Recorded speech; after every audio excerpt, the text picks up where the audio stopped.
जे लोक आज तुमच्यावर हसले एक दिवस तेच रडतील. स्वामी समर्थांचा जाग आणणारा संदेश. मित्रांनो, आयुष्यात असा एक काळ प्रत्येकाच्या वाट्याला येतो जेव्हा आपल्याकडे कोणीही विश्वासाने पाहत नाही. आपण संघर्ष करत असतो, पण जगाला तो दिसतही नाही. जगाला फक्त आपलं अपयश दिसतं. काही लोक आपल्या परिस्थितीवर हसतात, काही लोक आपल्या स्वप्नांची थट्टा करतात, तर काही जण आपल्या डोळ्यातील अश्रूंमध्येही आनंद शोधतात.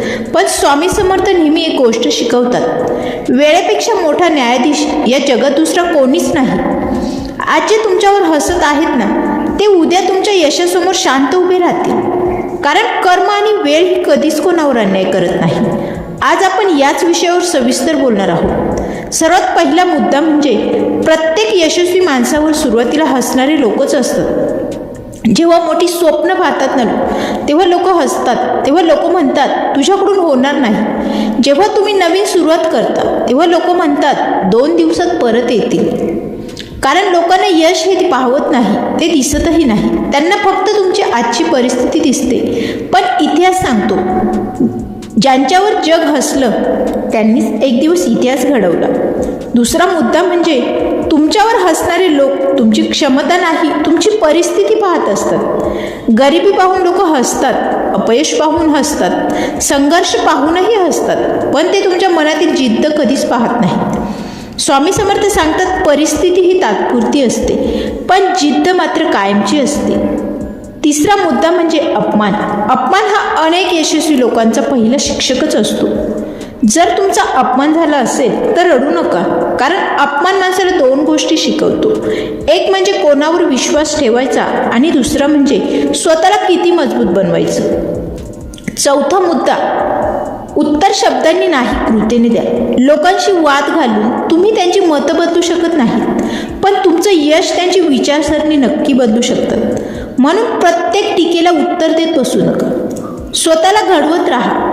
5वा मुद्दा, वेळ बदलते, माणसंही बदलतात. जे लोक आज तुमच्याकडे दुर्लक्ष करतात तेच उद्या तुमच्याशी बोलण्यासाठी रांगा देखील लावतील, पण तेव्हा मात्र निर्णय तुमचा असेल. स्वाभिमान विसरून परत त्यांच्या मागे धावायचं की शांतपणे पुढे जायचं. 6वा मुद्दा, देव उशीर करतो पण अन्याय करत नाही. तुम्हाला वाटेल माझ्यावर हसणारे आज सुखात आहेत, पण स्वामी सांगतात देव प्रत्येकाचा हिशोब ठेवतो. वेळ आली ना की प्रत्येक कर्माचं फळ हे त्याला मिळतंच. 7वा मुद्दा म्हणजे दुसऱ्यांच्या टिंगलमुळे, चेष्टेमुळे स्वतःवरचा विश्वास हा कधीही गमावू नका. जर तुम्ही स्वतःवर विश्वास ठेवला तर जगाचा अविश्वास हा काहीच करू शकत नाही. 8वा मुद्दा, तुमचं यशच तुमचा सर्वात मोठा बदला घेतो. पहा, सूड घेण्याची गरजच नसते, यशस्वी होण्याची गरज असते. कारण यश हेच सर्वात शांत आणि सर्वात मोठं उत्तर असतं. 9वा मुद्दा म्हणजे तुमच्या शांततेची किंमत एक दिवस सगळ्यांनाच कळते. प्रत्येक वेळी उत्तर देणं आवश्यक नसतं, त्यात व्यर्थ वेळ वाया जातो. काही उत्तरं ही वेळ नक्की देते, काही उत्तरं परिस्थिती देते आणि काही उत्तरं हे तुमचं यश देतं. 10वा मुद्दा म्हणजे संघर्ष करणाऱ्यांची थट्टा करू नका. आज जो पडलेला आहे तो उद्या उभा राहू शकतो हे लक्षात असू द्या, पण आज जो दुसऱ्यावर हसतो, टीका करतो, तो उद्या स्वतः देखील रडू शकतो. म्हणून कधीही कोणाच्या परिस्थितीची थट्टा, चेष्टा, मस्करी करू नका.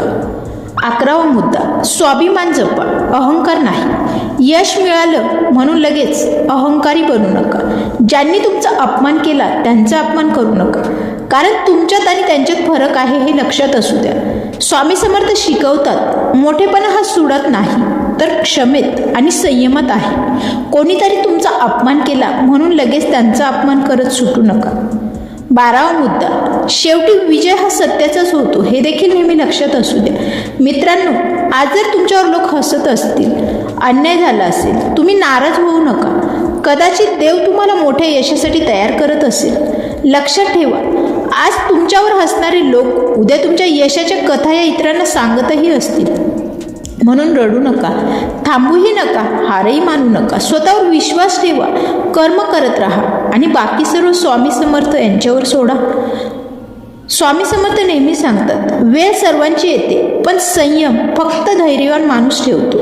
जर आज तुमची वेळ वाईट असेल ना तर खचू नका. कारण उद्या तुमची वेळ ही चांगली आली की आज तुमच्यावर हसणारे लोक तुमचं कौतुकही करतील. म्हणून स्वतःला सिद्ध करण्यासाठी तुमच्या मागे धावू नका. स्वतःला इतकं घडवा की एक दिवस तुमचं आयुष्यच तुमचं उत्तर बनेल. जे तुमच्यावर हसले ते तुमच्या वेदना कधीच समजू शकत नाही. पुढचा मुद्दा खूप महत्त्वाचा आहे. मित्रांनो, जेव्हा माणूस संघर्ष करत असतो ना, तेव्हा त्याच्या चेहऱ्यावरचं हसू हरवतं. रात्री झोप लागत नाही, मनात हजारो प्रश्न असतात आणि भविष्य हे अंधारलेलं वाटतं. पण बाहेरच्या जगाला हे काहीच दिसत नाही. त्यांना फक्त तुमचं अपयश दिसतं. अशा वेळी काही लोक तुमच्या वेदनांवर फुंकर घालण्याऐवजी त्यावर हसतात. त्यांना वाटतं की हा माणूस आता कधीच उभा राहू शकणार नाही. पण स्वामी समर्थ सांगतात आपल्याला, ज्याला वेदना सहन करण्याची ताकद असते ना, त्यालाच यश पचवण्याची पात्रता मिळते. 14वा मुद्दा, तुमचा संघर्ष हा देवाची तयारी असते. आपण अनेकदा देवाला विचारतो, स्वामी माझ्याच वाट्याला एवढं दुःख का? पण कधी विचार केला आहे का? कदाचित देव तुम्हाला अशा उंचीवर नेणार आहे ना, जिथे कमकुवत माणूस पोचूच शकत नाही. म्हणून संघर्ष हा मोठा आहे. स्वामी समर्थ सांगतात, सोनं जितकं तापतं तितकंच ते अधिक शुद्ध. तसंच माणसाचंही आहे. माणूसही संकटातून अधिक मजबूत बनतो. 15वा मुद्दा म्हणजे तुमच्या शांततेला कमजोरी समजणारेच नंतर पश्चाताप करतात, हेही लक्षात ठेवा. काही लोकांना वाटतं हा काही बोलतच नाही म्हणजे याच्यात हिंमतच नाही. पण त्यांना हे माहीत नसतं की शांत माणूस आतून खूप मजबूत असतो. तो प्रत्येक अपमान लक्षात ठेवतो, पण सूड घेण्यासाठी योग्य वेळेची वाटही पाहतो. स्वतःला घडवण्यासाठी तयारी ठेवतो आणि जेव्हा त्याचं यश बोलायला लागतं ना, तेव्हा मात्र लोकांचे शब्द हे कायमचे बंद पडतात, थांबतात आणि तोच त्याचा बदला ठरतो.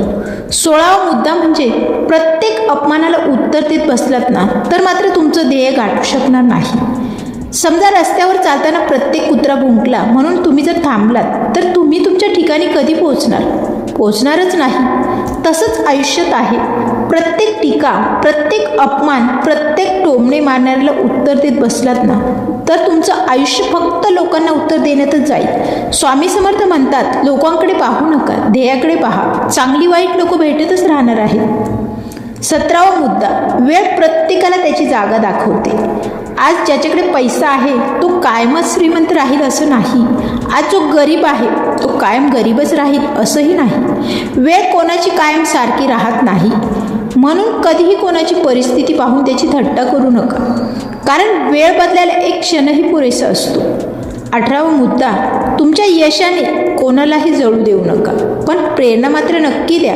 जे तुमच्यावर हसले त्यांच्याविषयी द्वेष ठेवू नका.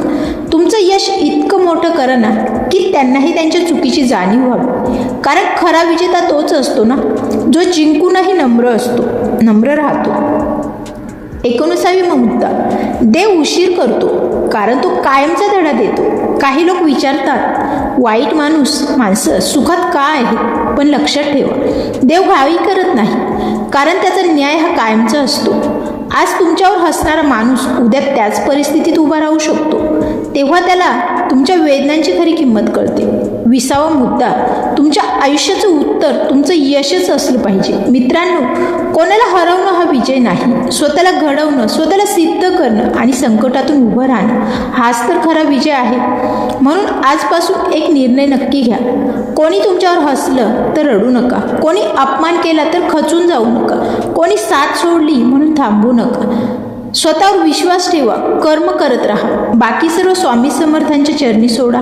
मित्रांनो, आजचा हा संदेश जर मनापासून ऐकला असेल ना, तर एक गोष्ट कायम लक्षात ठेवा. आज तुमच्यावर हसणारे लोक तुमचं भविष्य ठरवू शकत नाही. तुमचं भविष्य तुमचा संयम, तुमची मेहनत, स्वामी समर्थांवरील तुमचा विश्वास हाच ठरवतो. लोक हसतील, टोमणे मारतील, तुम्हाला कमीही लेखतील, पण त्या प्रत्येक शब्दाला उत्तर देण्याऐवजी स्वतःला इतकं घडवा की एक दिवस तुमचं आयुष्यच त्यांना उत्तर देईल. स्वामी समर्थ म्हणतात, वाईट वेळ कायम राहत नाही, पण वाईट वेळेत धैर्याने उभा राहिलेला माणूस मात्र कायम लक्षात राहतो. जर हा संदेश तुमच्या मनाला स्पर्श करून गेला असेल तर हा व्हिडिओ अशा प्रत्येक व्यक्तीपर्यंत नक्की पोहोचवा, जे आज संघर्ष तर करत आहे, लोकांच्या हसण्यामुळे खचले आहे. आजच्या थॉट्स या परिवारात आम्ही दररोज स्वामी समर्थांचे प्रेरणादायी विचार, आत्मसन्मान, नातेसंबंध, कर्म, जीवनाला योग्य दिशा देणारे आणि मनाला बळ देणारे, स्वाभिमानावर आधारित व्हिडिओ घेऊन येत असते. अशाच हृदयाला स्पर्श करणाऱ्या आणि आयुष्य बदलणाऱ्या व्हिडिओसाठी थॉट्स या चॅनलला सबस्क्राईब नक्की करा. व्हिडिओ आवडल्यास व्हिडिओला लाईक देखील करा आणि तुमचे विचार मात्र कमेंट बॉक्समध्ये नक्की लिहा. आणि तुमची ही स्वामींवर श्रद्धा असेल तर देखील कमेंट बॉक्समध्ये श्री स्वामी समर्थ लिहायला मात्र विसरू नका. तुमचा एक प्रतिसाद मला आणखी अर्थपूर्ण संदेश तुमच्यापर्यंत पोहोचवण्यासाठी प्रेरणा नक्की देतो. श्री स्वामी समर्थ. जय जय स्वामी समर्थ. धन्यवाद.